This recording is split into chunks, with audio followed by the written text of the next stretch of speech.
technology to people who are not expecting necessarily to get technology, and have them understand and recall it and feel smarter than they were when they started. And that's because that's a good feeling. Everyone feels great when they think they've learned something and they can, you know what, I know how to make honey mustard dressing. So, how many of you, and we're going to talk a little bit about the human condition, how many of you remember your home phone number from when you were a kid? And, you know, most of the audience, I'm assuming anyone on the live stream or who's going to watch this later are going to go, yeah, I think I do. Some things get ingrained into your head and, you know, they bury themselves. But most of the details we see in life, we don't remember them because they're not important. We're visual creatures. You know, the only reason you remember your home phone number is because it was drilled into your head probably years and years of use. So I'm going to tell a story. The story will make no sense whatsoever, but I want you to visualize it because I'll use it at the end. Imagine you're in front of your house, your apartment, wherever you grew up. And imagine, and this is going to sound weird, so bear with me. And it's going to be short. Imagine you see a whole bunch of people, adults, riding big wheels. They're naked. Not a pleasant image to imagine, but they're all racing toward your front door. And they all converge and crash, and it's a big disaster. Okay. You kind of bypass that. You got that visual. It's an uncomfortable visual. No one wants to see that. And you enter your front door. Front door, it's to the place that you're familiar with. Let's assume that there's a living room. You see a horse, you know, this white horse with big birds sitting on top of it. So if you just imagine that, it's like, okay, why is that? You even see down feathers floating in the air. You go past that and you go to the kitchen. See the Swedish chef doing his Swedish thing. On the right, you see, you know, family room maybe. And you see Madonna singing like a virgin and just doing strange things. It's like, okay, end of story. I'll leave that with you. Those are just visuals. We'll come back to that. Trust me, it's not as weird as it seems. Let's talk about the writing process. How you use science will really depend on your genre. Yeah, I like to call it, it's either a flavoring or a key ingredient. And as an example, you know, so I've got a medical thriller. You know, let's assume it's a thriller of some kind. But this guy doing this technology, showing gee whiz things, it's not key to the story. Is the science driving the story, or is it not driving the story? So just because you're in like in Star Trek, a lot of people would argue it's not really the science; it's the interactions with the people, you know, that drive the story. So I would call that kind of a flavoring. Whereas you can have books that, you know, have science as a key element. You know, so and I'll use an example of mine. So I've got something called Primordial Threat, where the key element is that you got a bad guy. The bad guy's a black hole, and it's approaching Earth. Okay, great. And the story really is about how do you fix this problem? And it is about science. Because if it weren't the solution, if there wasn't a solution, there wasn't science involved, you really wouldn't have a story. Everyone just dies and game over. So science can be a key element that drives the narrative for your story. That being said, when we talk about science, this is, you know, I talk with engineers all the time, and one of the things that people make, you know, mistakes, and this would be authors as well, is when you're trying to introduce technology, how deep do you go? How complex do you make it? Again, when you write something, you're not writing to yourself. You're maybe not even, you know, if you're an engineer, you're not writing to your peers. You're probably writing to the soccer mom, the plumber who, you know, likes to read whatever genre it is that you're reading, etc. So you want to make it easily to consume. that means that you might have to take a complex topic and make it consumable, make it simple. How do you do that? So I'm going to, I think the best way to learn is to use examples. So we're going to go through some rather advanced topics, but I'll give you examples of how I'd approach it. Nobody here was probably thinking we're going to talk about how does a black hole form from, a primordial mass of gas. So this is a very, this may seem like an exceedingly complex illustration. It's actually a simplified illustration, but I'm going to go over some of the complexities so you understand what's involved. But in the end, I hope that you'd be able to kind of at least have the gist of, well, how would I describe this? What's the cool parts? Like if I'm trying to describe something to someone, do I want to describe to them what's the exact evolution of this? Or do I want to talk about other aspects of it to show my, because it's a sliding scale. Too simple, people don't believe you. Too complex, you lose people. So you want kind of a sweet spot in the middle. So we're going to talk a little bit about this. The sun. This is the one we're pretty familiar with. Yeah. There are many like it, but this one is ours. And it has a whole bunch of layers, as some of you may realize. And the deeper down you get, the more tightly compressed it is, but it has various layers. The layers don't matter. In the book, I would probably never be describing the layers. Know that they exist. You as the author need to know more about what you're writing than necessarily what you put on the page. Because you need to know what you need to filter out to make it a good story. So, some of the things that people can relate to. So people can relate to, like, how heavy is a gallon of milk? And if we take, like, samples of, the sun, if we had, like, a gallon of some of the upper atmosphere of the sun, or the core, you can, I kind of listed how, like, if you take a gallon of hydrogen, it's probably like 2 tomato seeds in weight. That's pretty light. I mean, that's much, much lighter than an empty plastic jug. Whereas if you take the core and you have a gallon of the core of the sun, it's over 1,000 pounds. Pretty dense, right? So we're going to, because we're leading to a complex story, I'm kind of walking us through the baby steps. How do we get to a neutron star? How do we get, to a black hole? What is that even? Normally, like, our sun is currently burning hydrogen. At its core, it's fusing hydrogen, turning it into helium, etc., releasing energy. Think of it more as it's a constant explosion, a fusion reaction that's happening at the center of the sun. And there's this outward explosion, but there's all this mass that's kind of squeezing down. So there's this equilibrium. That's why the sun is the size that it is. The amount of mass, the amount of outward pressure, the amount of gravitational pressure. So there's an equilibrium. Now, as the sun gets older, it's going to start running out of hydrogen. It's going to have to start eating up helium, and it's going to squeeze that, and it's going to fuse that, and there's going to be more explosions, and there's more compression. And as you go... Can you hear me? All right.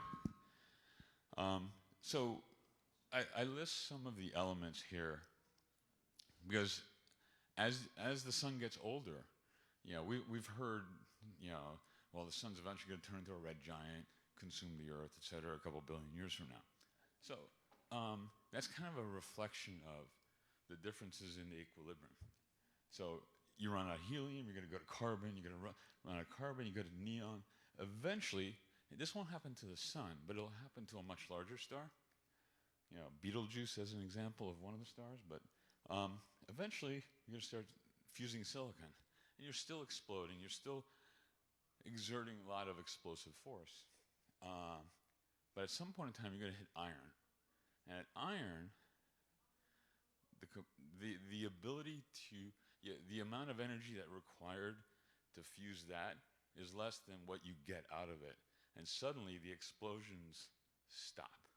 And it's almost an instantaneous reaction. As soon as you get to that point, what you end up having is a situation where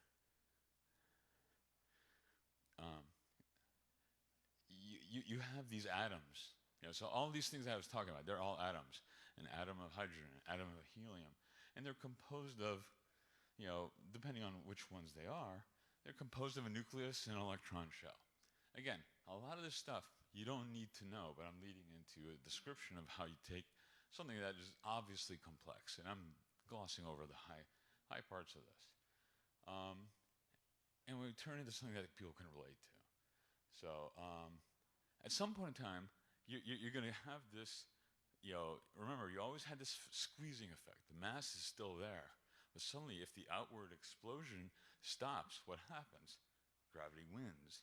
So what you're going to have is this sudden, like what happens when you slam a door? You have this massive amount of, inward pressure. These shells are going to start, these electron shells start collapsing. And what you end up having is you have, at the atomic level, this explosion within the nucleus. And then, all the protons, all the electrons, they kind of become subatomic particles. They release all sorts of energy. And what you end up having is, upper left is basically the core of the large star. And, you've hit iron, you stop it, it starts collapsing.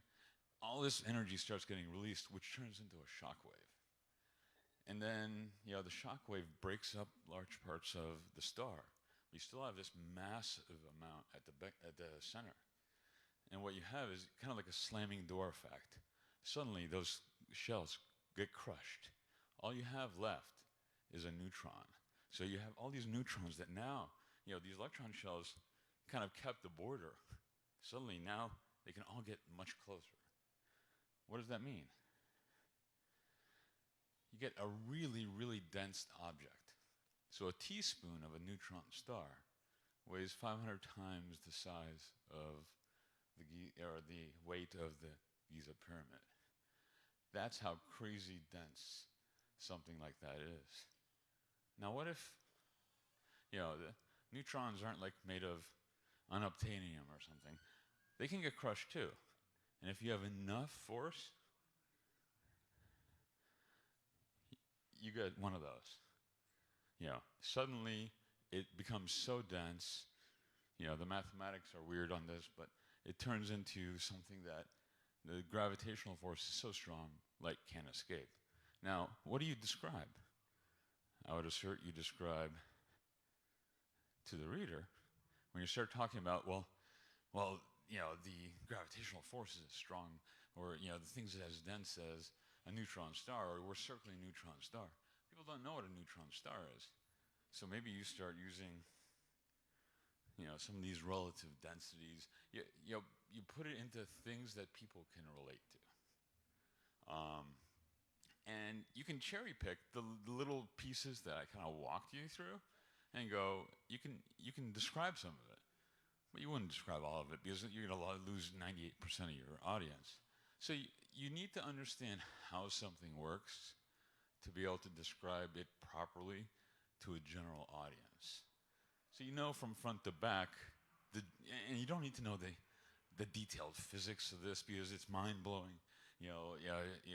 This, just talking about one of these pages would be, weeks of discussion. And math that I really despise. So you end up, this is kind of like a summary highlight.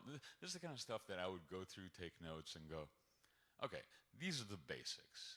And these are the basics for me, the author. This is not what I'm going to describe to the reader because I'll lose the reader. I know that. You need to know who your audience is. Who are you writing to? If you're writing a romance and you want, for some reason, want to talk about a neutron star, you maybe only talk about this last piece. And you go, oh, okay, I kind of understand gallon of milk, whatever, teaspoon, fine. If you're talking about hard sci-fi, you still wouldn't describe all of this, but you might describe parts. So you both get credibility, but you don't want to lose your audience.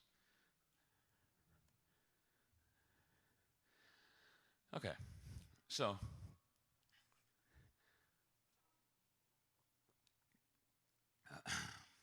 everyone's heard of the internet by now, I hope. Um, Most people don't understand what the internet really is, how networks work, etc. And it's a complicated topic if you kind of peel the onion. If you're ever going to write a novel that involves this, and for some reason maybe you're talking about some security thriller or what have you, or even science fiction, you kind of need to understand the basics of how it works. Now, you don't need to necessarily understand the IP datagrams and the packets that get flowed and how they get routed and timeouts and all these other nonsense things that are irrelevant even for the author. I'd assert you can read through it, you want to get the gist, but ultimately, how do you describe something as complex as the internet to the audience, your reader? And your reader aren't necessarily a lot of people who read science fiction, even hard sci-fi, aren't engineers. Sure, there's a higher percentage of them, but most of them aren't. They enjoy science stories. So that being said, how do you approach such a thing? Maybe you have a novel where some countries attacking.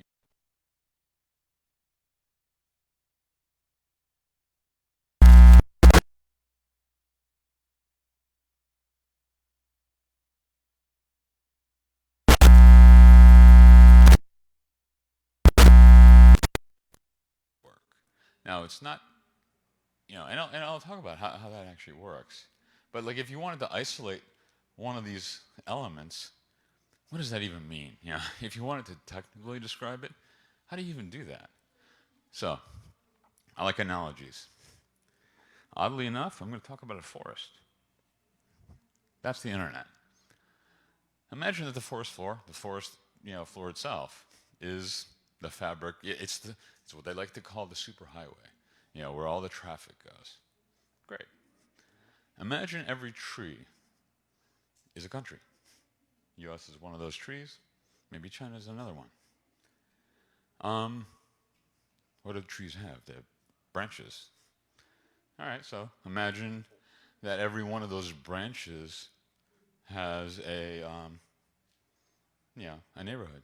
Oftentimes your connection to the, or it's like a cable provider, let's say, whether that's cell phone or your home cable network, etc.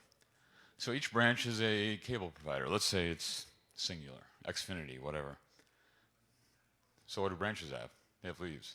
So, the cable provider is providing connections to all these houses, where you're living. Houses, apartments, whatever. So you're on a leaf attached to a stick, attached to a tree, and you want to send from the U.S. to Israel an email to your aunt. Okay, so how does that work? Well, you're basically sending an email, and it gets sent to whoever's controlling. So you're the leaf. You're sending it to the stick. Who controls the stick? Well, that's your service provider. Service provider goes, does this look okay? Yeah, they paid their bill. Okay, we'll forward it on.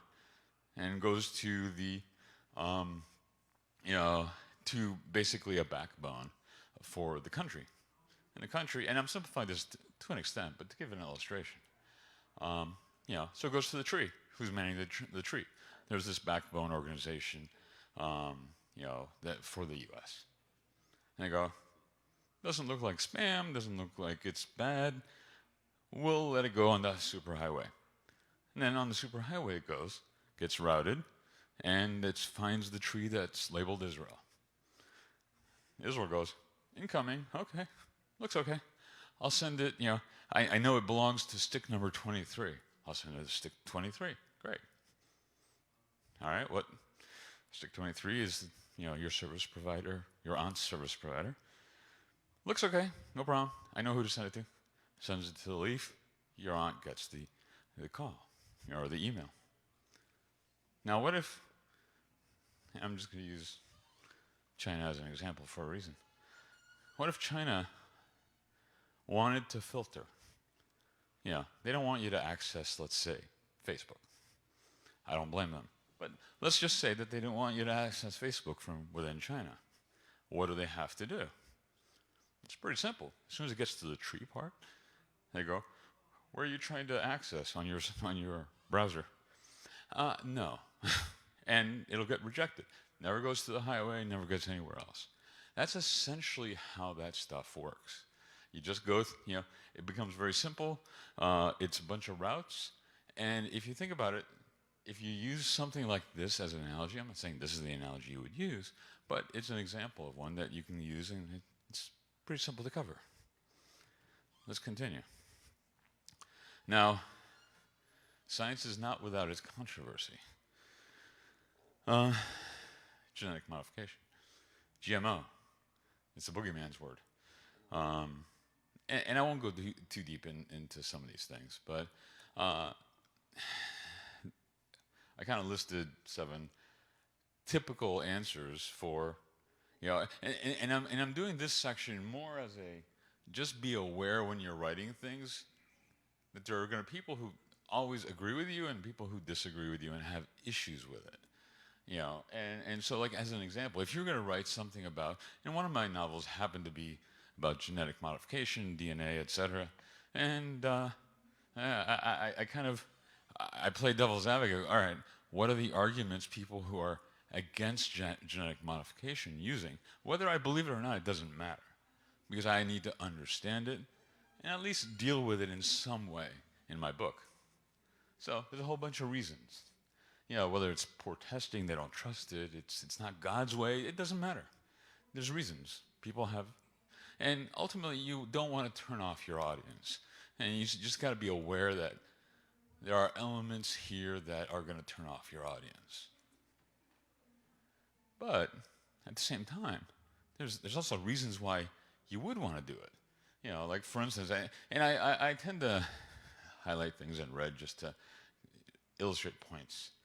And like for instance, there's such a thing as golden rice, and there's basically an epidemic, of like vitamin A deficiency, which basically means there's a lot of people like in sub-Saharan Africa that their main staple is eating rice. That's what they eat. It's like 90% of their food that they eat, and it has no natural vitamin A. A lot of people suffer from blindness and all sorts of other issues. So they had a modification so that you can now grow rice that gives you your daily requirements. That's a good use of genetic modification. Now, that doesn't mean it invalidates the other arguments. You just need to know both sides. This is a sensitive one that I'm going to mostly bag on. Vaccines. We are all encountering issues with vaccines. Now, I don't actually have any text for this one, because I think we've all heard the various arguments. Now, would I go ahead and be writing something that, pokes the bear on vaccines right now in today's day and age? Probably not, because it's complicated. There's lots of misinformation, and even if the information is there, people aren't reading it, or they're getting bad information from other places. They don't know what to believe. There's so much controversy. It's kind of like radioactive. But if you were going to, that doesn't mean you shouldn't. It just means that you need to realize what both sides of the argument. Your beliefs don't matter if you want to cater to everyone. You need to understand both sides, or 3 sides, or all the sides. What are the arguments? What are the controversies? Because it matters. I'll give an example here. Politics. Now, I don't write politics in my book, generally speaking. And if I ever reference a president or anything else, it's always a fictional name. And I wrote a book recently that was set a couple hundred years from now. And a main character is walking through a museum, and it just so happens to, show the the past, which was kind of our current present, from December 20th, 2019. And it was literally, imagine you've probably, many of you have been in museums where you hear the speaker speaking the narrative for whatever the exhibit is that you're looking at. And I had the exhibit saying something about, on December 20th, 2019, blah, blah, blah, Donald J. Trump, President of the United States, signed into law the formation of the U.S. Space Force. It's not really a controversy, it's just it's a historical fact at this point, and that's how it was countenanced. It wasn't a value judgment, it was just a thing. But, leave the politics to the philosophers, stick to science fiction, story takes place 200 to 300 years in the future. He mentions Donald Trump in some strange positive light. Fine, like Trump. Okay, whatever. So realize you're going to get that. I mean, if obviously for all sorts of reasons, whether you like Trump, whether you hate Trump, it doesn't matter. We all realize he's somewhat controversial. So am I mentioning him even in a historical sense? I knew I was like, at least a little poke in the bear.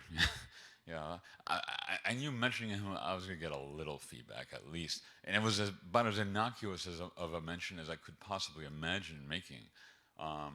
Because I wasn't making anything other than a statement of fact. But you're going to get reviews that go, that people do. And this is actually mild compared to some of this stuff. I'm going to quickly go through. All right, so there's, religion always comes up. Whether you're religious or not, you realize that there are people who are readers who are religious. And that's great. And we can't avoid a lot of these controversial topics because ultimately stories are about the human condition. If you avoid all the controversy, you're really not talking about humans or our society in general. So you need to, I would assert it's more realistic to use and confront some of these things, or at least try to acknowledge it. And sometimes when you don't necessarily, and I generally don't create an advocacy one way or the other on a controversial topic. Sometimes I just leave people to think. And here's one where I leave people to think. So the human DNA. I'm going to get a little technical, kind of go sort of fast on this, but Windows 10, most people are probably familiar with the operating system. It's about 15 gigabytes of data, which basically means 15 billion pieces of information is what that OS is made of. The human DNA, kind of like the blueprint for what makes humans, is 2.9 billion pieces of data. So, okay, well, that's interesting. Doesn't tell us much. Now, I'll talk a little bit about what is DNA. So, DNA, most people are probably familiar with a double helix. They don't necessarily know much about it, but they've seen the term or seen this kind of picture before. So DNA constructs genes, which are basically genes tell you about, are you going to have green eyes? Are you going to be tending to have heart problems at a certain age, etc.? They express certain features. Are you going to go bald? Are you going to have gray hair early, etc., etc.? All these things are kind of programmed into you. If you think of DNA as, a computer program, you're all part of a computer program. That's what DNA is all made of. And again, 2.9 billion versus 15 billion. We understand the code for Windows. It's much bigger, but we understand that. We're still trying to figure out, we're kind of like chickens pecking at the corn, trying to figure out, how does the DNA work? We have guesses, but everything that we are, how long we live, whether we can repair, certain things that get damaged, it all really just depends on, what's in our DNA. And just to give you an idea, DNA has been around for a very long time. Even bacteria have DNA. Wheat has like 17 billion pieces of DNA. Wheat. Why? We have no idea. A pea has more. Humans, roughly 3 million. Fruit fly, etc., E. coli, bacteria, everything. So, um, it's an uncomfortable question. If it's been around for billions of years, this DNA, it's a programming language that's so advanced that we don't understand how it completely works. How did it come about naturally? And I don't have an answer for that. And that's kind of the thing that I did on purpose. I leave that question to the reader to decide, what do they think? I'm not going to answer the creationism versus evolution thing, but people will ask that of themselves, and you can just give them the data, and they can make their own decision. So, anybody remember what the color of the horse was? I heard white. Anybody? It was white. We're visual creatures. And stories are about creating a picture in someone's head. And that's what we're trying to do. Ultimately, you want to create a picture in people's heads so they can remember your story. Give them interesting things to remember. That's basically it. I think that's the end of my presentation. Any questions? Oh, and I have bribery. If you ask a question, grab some chocolate. Is there a speaker or a mic so the folks on the... I think it's more for the live stream so others can actually hear it. Yeah.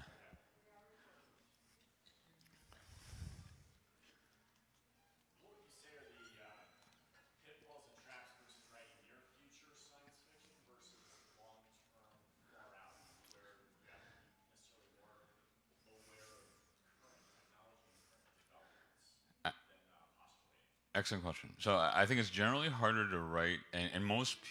Oh, yeah, I'll repeat it. The question was, what are the pitfalls or differences associated with writing things that are set in the near future versus more distant future? And I'd argue that many people write distant future because you have to be less right. You're speculating, even in the near future, but inevitably, 20 years from now, the world will not have changed. We'll probably still have cell phones in some form. We'll probably have other things that maybe we don't have today. But a lot of the world will be mostly the same. 500 years from now, who knows? Just industrial age, we weren't even industrial age really 500 years ago. So, I'd argue it's harder to do near future because there will be people who will be reading it and who will know, or they think they know, and they go, "You're wrong," and they're gonna call you on it, and that's okay. You just got to get your facts right, and there's always, and nowadays authors don't really have the excuse of not being able to get the facts right. Because with social media, you have access to experts everywhere, even if you don't know it. It's not as hard as I envy. The gumption people had, pre-internet, because you have to go to the library and look stuff up. It sucked, And nowadays, you can just kind of reach out and, you don't want your Holiday Inn experts, but there's inevitably going to be people who or you didn't even realize that, I've got a PhD in biochemistry. It's like, you do? Oh, great. I've got a question for you. So, near future is harder. But I think it's, and I would also say, for more people, the further out you go, the less relatable it could be for some readers.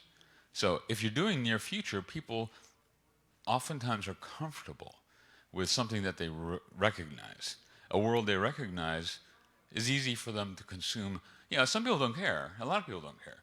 But there's going to be some readers that are much more comfortable. I mean, that's why Crichton was very popular, because he wrote, generally speaking, things that were in the now.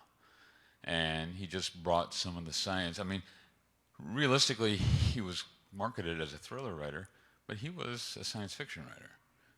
When it boiled down to it, he's a science fiction writer. He just brought science to the masses in the form of a thriller or a techno thriller. Any other questions? Yeah. We'll need. Oh, either that or I can repeat it. Either way. So what are some of the ways you can introduce these facts to a reader without going into the "as you know, Bob" problem? Right. So I mean, how to introduce it without going, it's like, here, let me explain it to you, reader. This is how things go. Oftentimes, what the approach I do is, you want to make it seem as natural as possible, and I will oftentimes I'll set up a situation where if there's a reason for me to expand on something technically, I'll have the smart guy or the guy who knows in with a bunch of other people who are like, whoa, wait a minute, you're speaking in cursive. I don't understand you. What did you say? What does that actually mean? And then he does the quick summary. It's the density. It's like, a teaspoon of Giza pyramid thing. And that's kind of what you want to do. You want to make it seem natural. And we've all been in situations where it's like, wait a minute, you're speaking over my head. You're the expert. I know. Just pretend I'm a 6-year-old. Explain it to me that way. And you set up situations to help enable that. Any other questions? If not, then I think we are at time. Thank you.